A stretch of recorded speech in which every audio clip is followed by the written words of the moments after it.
It is nice to be home, just for those of you who have been watching me.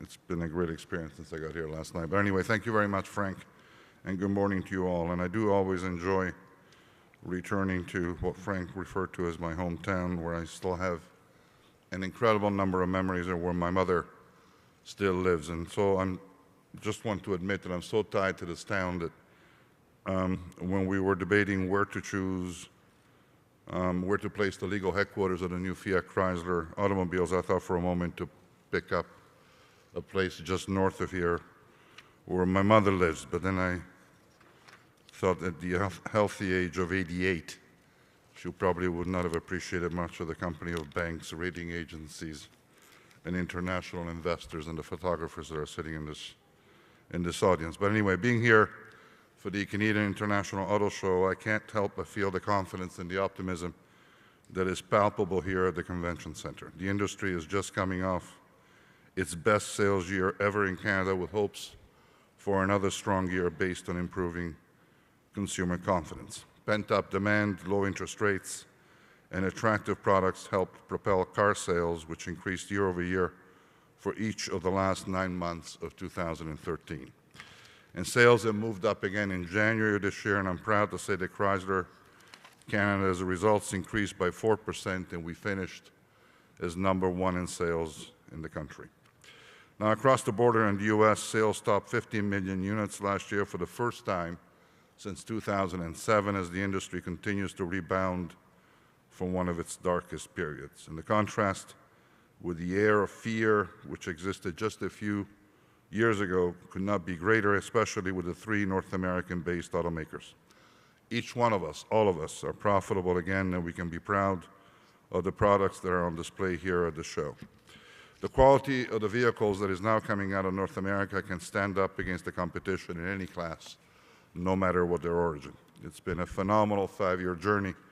The reconstruction of the North American auto industry is now officially complete.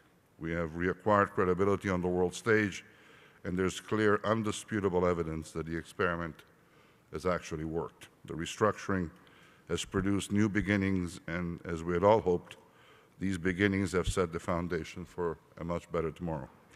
But it's now time to turn the page. We need to learn from the past, and we need to ensure we do not repeat the ill-advised commercial practices that got us in trouble and which were exposed by the Great Recession. Now, I, together with all my fellow executives and the other car companies, closely watch inventory levels throughout the industry. Every competitor does. And we're all making sure that no one is stuffing distribution channels. All of us in the car business understand that we cannot allow the return of overcapacity and the problems associated with overcapacity that have become chronic before the restructuring was actually executed.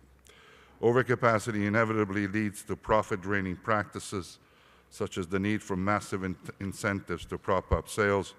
Consumers, logically enough, come to expect bargain prices, and then we as manufacturers end up selling the deal instead of telling the world about the safety, the fuel economy, and the amazing capabilities of the vehicles that we develop so painstakingly. The vitality of the auto industry will be clear to anyone who spends some time venturing around this convention center. More than 40 vehicles are making their Canadian debut this morning, and collectively they provide proof of the incredible recovery of the industry.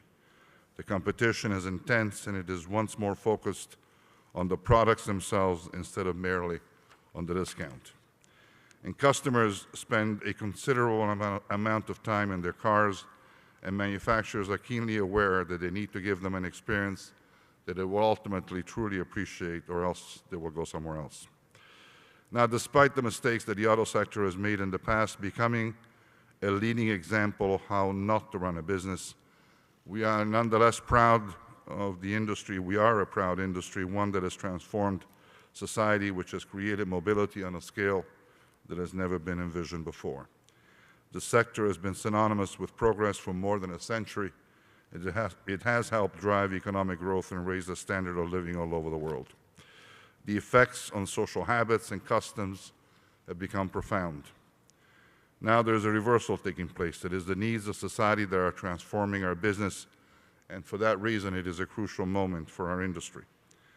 Having recovered from the recession, we now have the opportunity to play a leading role in the creation of a cleaner, safer planet. We are challenged to proactively become part of the solution to problems that today's world faces. Gasoline has been a dominant form of fuel for more than a century, but on the show floor you can see the evidence that we are in a period of transition. All of us are only too well aware that collectively we need to reduce dependence on oil. It is a goal that we need to pursue with utmost effort, not just to meet tough regulatory demands, but first and foremost to contribute to the world that we leave to future generations. Finding a solution that reduces the environmental impact of vehicles over the entire life cycle will require vision and the right measure of realism. Quick fixes, magic recipes, held up as offering a permanent solution are nothing more than an illusion.